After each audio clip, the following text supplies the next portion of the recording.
All right, welcome back. Another episode of the Rough Rig SuperCoach podcast. I'm going solo. I've been off for a few weeks, had things to do, things happening. Mitch has been away.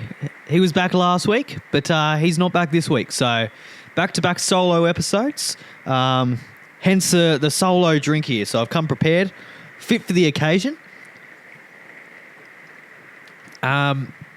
But yeah, let's get into it because a lot's been happening in the SuperCoach the last few weeks.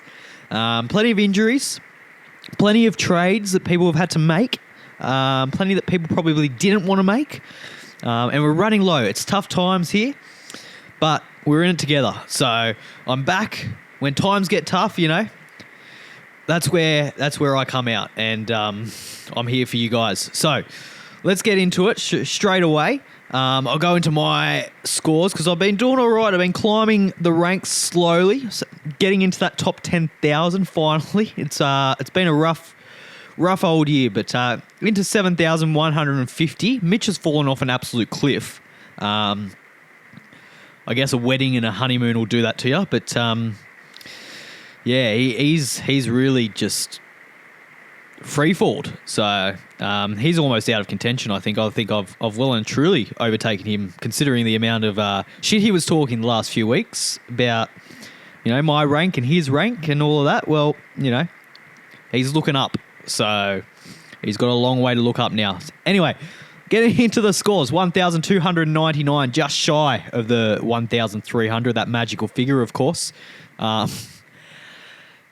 Not bad, not great. I did captain, and a bit of a spoiler alert, I did captain the old Nicho Hynes. I'll just see if let's just undo my changes for a sec. But yeah, captain Nicho Hynes, which hurt. If I had him, the thing is, I've ice captained Edwards. I wasn't confident to captain either Edwards or Cleary because I didn't know which one was goal kicking. If I knew Cleary was goal kicking, I would have captained him. If I knew Edwards was going to goal kick, I'd captain the Penrith boys. But I wasn't sure. I thought Nicho Hynes against a depleted South Sydney side, I thought he would go absolutely off. But he wasn't because Nicho is terrible. And yeah, don't know who would want to be a Sharks fan. But anyway, I probably can't talk, to be honest, being a Parramatta fan. But we got the win this week. So, you know. Blue and gold never fold, baby. But yeah, Connor Watson, I brought him in a couple of weeks ago. 55 points for him.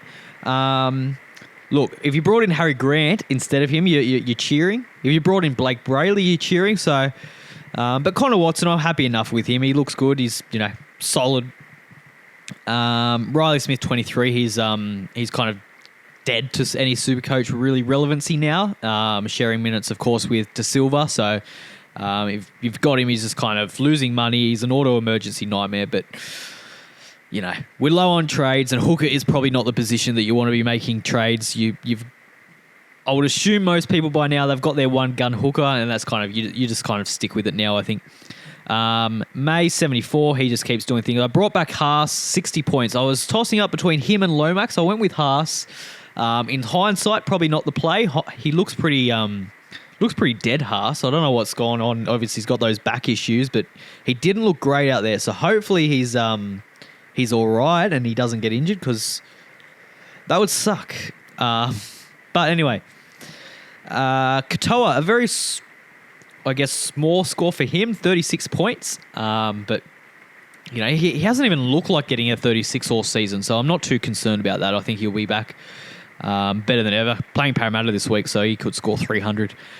Aaron Clark, 59. The thing actually just with Katoa quickly is obviously Jerome Hughes, he's injured. I don't think that affects him too much. I think he has been, before this match, he has been getting through a lot of work. He has been getting that high base, and that's going to continue. I think, if anything, whether it's Wishart or Jonah Peasant that replaces him, I'm not sure. I haven't even looked at team lists, to be honest. But whoever's playing the number 7, I think they probably just give him early ball. I think he probably gets even more ball, if anything,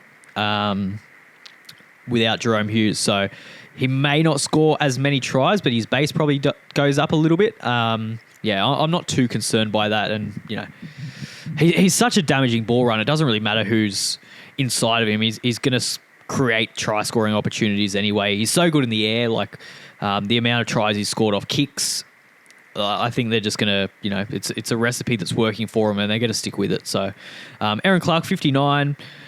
Viliami Kikau was in absolutely everything. 92 points. He's looking good.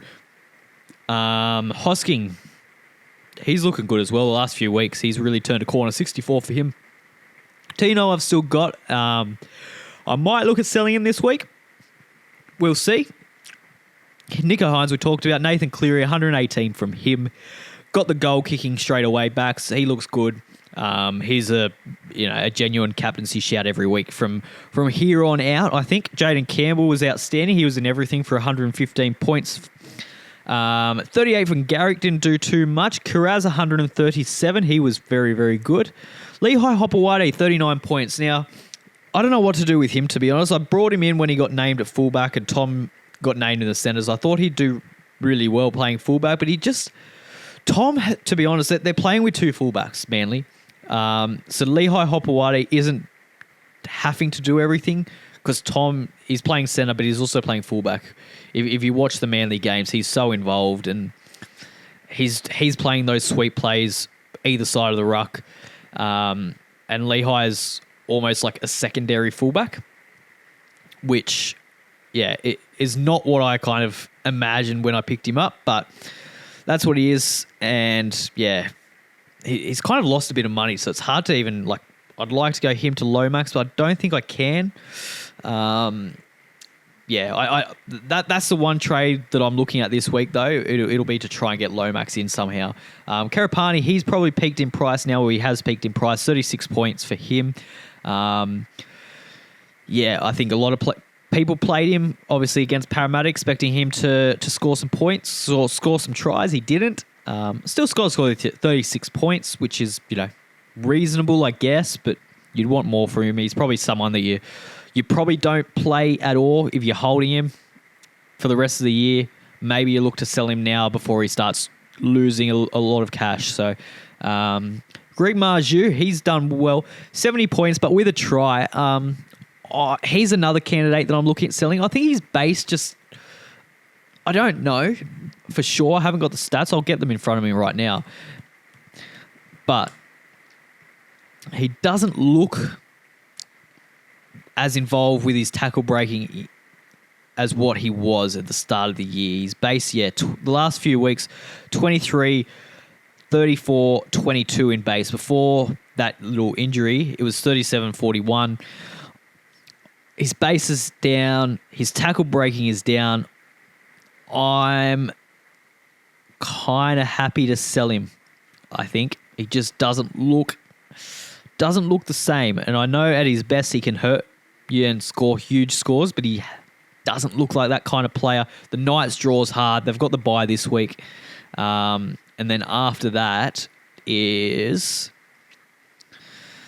Panthers, which is tough. North Queensland, Broncos, Sharks, Parramatta. It's not a horrible draw, but I don't know. Newcastle are Newcastle, so who knows?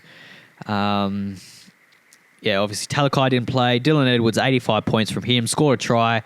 I think he is going to regress. I think a lot of people brought him in last week. I brought him 2 weeks ago when he got that 170, captained him, so that was nice. But I think his scores are going to regress a little bit with Cleary back in the team. He's going to be a little bit less involved. Obviously not goal kicking. So I still think he's going to be a great option over the next few weeks. He's got the Titans this week. Then he's got Newcastle, who defensively are pretty good, but, who knows, I guess, with them. Then he's got Melbourne, Canberra, Bulldogs. It's a pretty tough stretch there, and St. George to finish. So, if you've got the trades, I would almost be very tempted, and it's something that I'm looking at myself, is maybe round 24, getting rid of him. The problem is, who are you going? There's a lot of the good options, I guess, are either injured or, Pappenhausen's back this week, so maybe he's someone you can look into in a few weeks' time. Tom Trbojevic, even, if he's, the way he's going, Tom Trbojevic, to be honest, it's been pretty good. So, his last few scores of 76, 74, 123, 75. Been pretty consistent, to be honest, since he's been doing that roving fullback role. And their draw's not bad. Roosters, Canberra, Tigers, Dolphins, Dragons, and the Warriors in round 27. No buys. It's a real option, Tom Trbojevic, but again, it just comes down to like how many trades do you have at this time of the year. I'm in a pretty good position. I've got 7, and I'm very, very happy. I've seen some people with like 1 or 2 or even none, so I'm feeling pretty good with where I am with my trades, and hopefully that will allow me to make some decisions that could be helpful. Can't speak. Tedesco, 64 points for him. I think the return of Walker has impacted a lot of the Roosters players. Mark Ngawanganitawazi. I traded him just because I don't think he's getting the ball. I always planned on trading him, and I think I was happy to get rid of him when I did. Tedesco, I would be a lot more reluctant to sell. I just think he doesn't need to be getting the ball in great positions to be scoring points. Like 64 is, almost bad for him, which a lot of fullbacks, that's pretty good. So I'm not too concerned with Tedesco. But yeah, a Mark Ngawanganitawazi, I would be a little bit more concerned. I think he's a bit more of a sell than what a Tedesco is. Drinkwater 91 as well. He's been great. Now, I'll try and rush through this because it's all happening. My phone's dying. My laptop's dying. We're in shambles here, But we're struggling. We'll get through it, and we'll just have to be a little bit quicker, I think. What I do want to talk about, obviously, Jerome Hughes is the big one. A lot of people have him. A lot of people wondering, who do you sell to? The two obvious ones is obviously Cleary and Hines if you don't have them. But if you want to do something different, what other options are there? So let's talk about that. If we go, the one that springs to mind for me is a Mitchell Moses. Obviously, he's back. 43 last week. He's a roller coaster, Moses. So if you're getting him in, he might have some good scores. He might have some bad scores. Like, you have a look at these season already. 98, 64, 42, 82, 31, 32, 43. I wouldn't be going him. I would much rather a Hines. I'd much rather a Cleary than a Moses. But if you want to do something different, he's a good price, 477,000. The draw coming up is decent. He's got Melbourne this week, which is not good. But after that, the Cowboys, South Sydney, the Roosters, the Warriors, and Newcastle to finish. It's not a bad draw. Because there's not a whole heap of other options. You could just go straight to Sam Walker, actually. I probably prefer Sam Walker over Moses. Scores this year, he's come in 50 points in 70 minutes, then a 66 and an 80 points against good opposition, 80 against Melbourne. The draw to come is decent as well for the Roosters. Manly, Dolphins, Bulldogs, Parramatta, Melbourne in round 26, tough, but then South Sydney finish around 27. He is one that I would be looking at, I think, if you want an alternative. I think he's probably the next best. He's a SuperCoach gun of the past, obviously coming off the ACL. He's going to be looking to be more involved than ever, I think. And with his halves combinations that he's got, like he's partnering with Hugo Savala, which isn't going to be demanding a lot of ball. Like, he is clearly far and away the dominant half in that side. He's going to be going both sides of the ruck. We've seen it the last 3 times he's played. He's been very involved. He has been doing everything. So I can't see that changing. So I think he's a good option. He's goal kicking, I believe. I'm not actually sure. I didn't see the Roosters games. I was not sure if he is goal kicking or not. If he is, then makes him very, very appealing. I'm pretty sure he is. Anyway, that's probably... Yeah, I wouldn't look anywhere else, I don't reckon. Adam Reynolds, if you want to take a flyer, but no. Katoa, he's been great in actual NRL, but he needs to score a lot to get points. And he's been pretty consistent because we're getting so many try assists and tries, but I just worry, is that maintainable? It could be, but I don't know. There's something about him. You look at his scores, he's been super consistent. His lowest score this season is lowest score is 51 all season. 42 in round 4, but apart from that, 51 is the lowest score. That's outstanding from Katoa, to be honest. Yeah. He's been getting try assists in pretty much every game. The games he hasn't, he's scored, 51, 63, 63, 42. I mean, he needs to do a lot, but he is consistently doing a lot. Yeah, you know what? Yeah, I could get around that. Fogarty, he's got the goal kicking. I couldn't go Fogarty. I think he's got a low score in him. He's got 29 against the Tigers. Apart from that, though, he's been super consistent too. They've got the bye in round 24, so nah. Katoa could be a shout, yeah.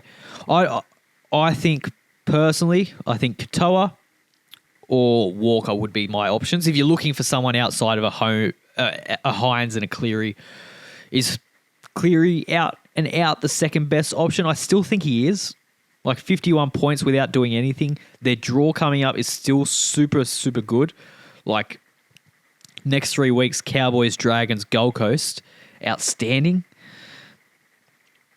Maybe you sell him in round 25 for the bye, and then you can sell him to a Katoa. You could sell him to a Sammy Walker if you have the trades. But yeah, for the next 3 weeks, I'm pretty keen on Nico, to be honest. I know he was pretty shit last week, but I don't know.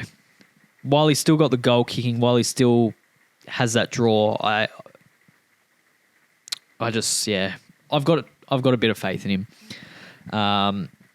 The other options is second rowers. I think a lot of people are looking at second rowers. There's a lot of injuries in the second row in last few weeks. People holding still onto like Tino and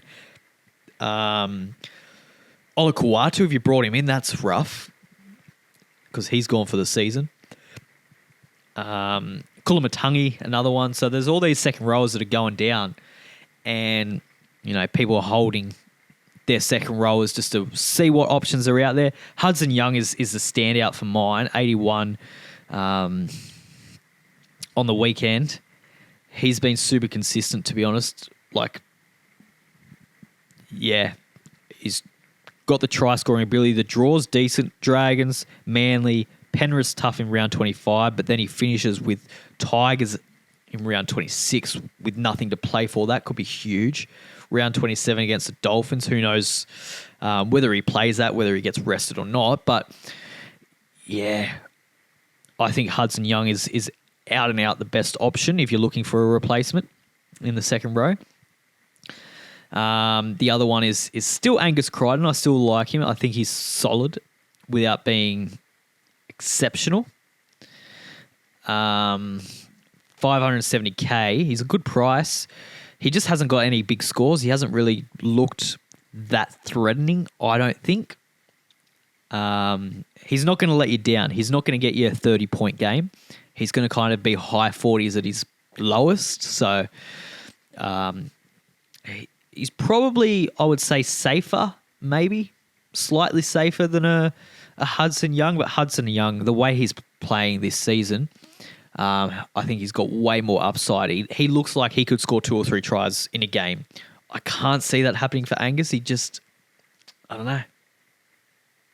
Maybe Walker changes that, Walker being back. Maybe he sees a bit more ball. But I think I prefer Hudson Young. There's no one else really that stands out for me as an exciting option. Preston, you could still go him. I don't mind. But it's probably those three: Preston, Crichton, and Hudson Young. To be honest, there's not really. If you wanted to go real potty, Isaiah Yeo maybe. Even he's not that potty. He's 11% owned.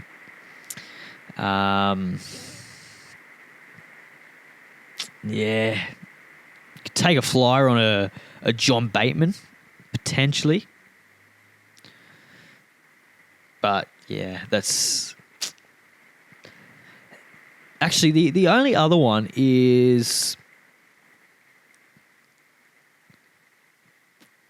Charlie Geimer. He's 450k. He's starting the edge. The only thing is, what's his name? Tuilagi. He's named on the extended bench, so he could take his spot. But he's been playing 80 minutes on the edge, and he scored 85, 68 with a try, and 59. So he's been pretty consistent, pretty good. His base is up. He's taking 45 tackles a game. He could be a handy little pod. The only thing for him is job security. 450k is a good price, but yeah, job security is the question mark for him. But everything else points like he's a fantastic buy, to be honest, and I'd be doing that myself. I could do that, actually, free up a little bit of money, go Tino to him. Might be on the cards. Let's go into the trades, ins and outs. That's a little tongue twister. Traded out Jerome Hughes. No surprise there. We'll go top 10% because we're all hopefully in and around the top 10%. I think I am. That would be embarrassing if I wasn't. Top 8%. Jesus. What a shit season. Jerome Hughes. Most traded out. Yep. Kolomatangi, he's injured. Yep. Karapani, I think he's a sell. I think he's made his money. You're not going to play him, so you might as well cash out now when he's 448k. Yeah. Tino, he's injured. I think you can sell him if you've got the trades too. Alakuato, same. I think they're all the same. They're all injured. Dylan Lucas, Sanders Smith won't play. He's been replaced. Mark Nwanganitawaze, we talked about. I think he's a sell, to be honest, if you've got the trades. Billy Smith, I think you can cash out now. His break even is pretty high, is it? No. You can hold him for one more week if you really wanted to, but he's obviously got that injury, or that concussion, was it? I don't know. Whatever happened to him, but he's been named this week, so he's not an urgent trade, but if you're going him to Lomax, then lock it in. Connor Tracy, obviously he's injured as well, so if you still got him, did really well last week, but he's gone now. Traded in Cleary. I imagine a lot of these people, a lot of options for Jerome Hughes, Cleary. Harry Grant, I think, if you're still looking for a good hooking option, I don't think I'd be running two gun hookers. I don't think if I had a Connor Watson or a Brayley, I'd be getting Grant as well. I think there's better positions to be targeting, but Harry Grant's a great option. He's always scares me, though, into the wrong run home, especially if he's like if you're going him and pairing him with like a Smith from Parramatta, or Riley Smith. I'd be concerned with Harry Grant just picking up a little niggle, or the way Melbourne are going, they're going to rest him if he's anything. They're going to play on the safe side. So that's the only thing with him. He's probably going to rest in one game in the run home, you'd think. So just bear that in mind. Tom Dearden, I didn't actually speak about him when I was talking about halfbacks. I don't hate the play. I don't love it. I've never been a huge fan of Tom Dearden in terms of SuperCoach. He's got huge scores, 165 last week. Wow, 143. So he's got these monster scores, but he's also got low scores. His first 3 weeks of the season, 18, 28, 21. Like, he can do that just as easy. 23 against the Roosters. He's got low scores. He's got the bye in the last round, which could be tough. It could be tough, especially if you've got to drink water and a couple of other Cowboy players. that could be a tough round because you're going to have the mass restings as well from all the other teams, you'd imagine. So that's something to keep in mind too. Hudson Young, we spoke about. I think he's a great target. Kiraz, if you don't have him, out of him or Lomax, which one I'd prefer? I'd probably rather Lomax, I think, just considering Moses is back. They're just going to be, yeah, their combination's too good. Every bomb is going to Lomax the way Parramatta play. Like, it's just, if he doesn't score a try in the first 4 tackles, bomb to Lomax and see what happens. So I think there's too much upside with him. Kiraz is still outstanding, but I think I'd want them both, but I'd have Lomax between the two. Nico Hines, I think that's fair. People trading him in. Fogarty, yeah, we spoke about him. I'm not the biggest fan of that, but it could be a handy little pod play. Captaincy options this week. Panthers against the Gold Coast. I think that's the match to target. Captain Cleary, I think, is the way to go there. Bulldogs against the Tigers as well. Maybe a little vice captain, or not a vice captain, sorry. Maybe a vice captain Cleary and then a captaincy into a Kiraz. Could be a little shout as well. Anything else?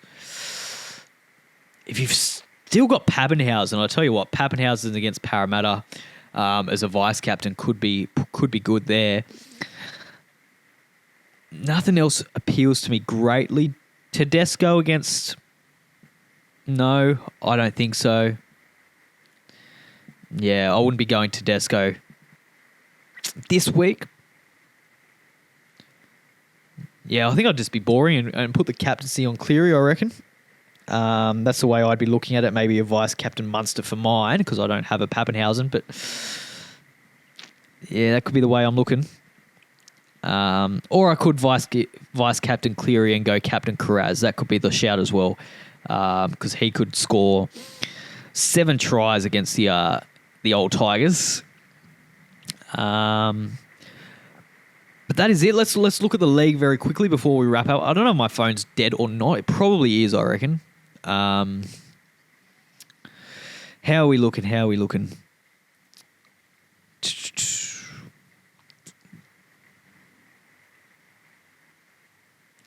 It's that's the overall ranking. We don't want that. Where's the leagues? Here we go.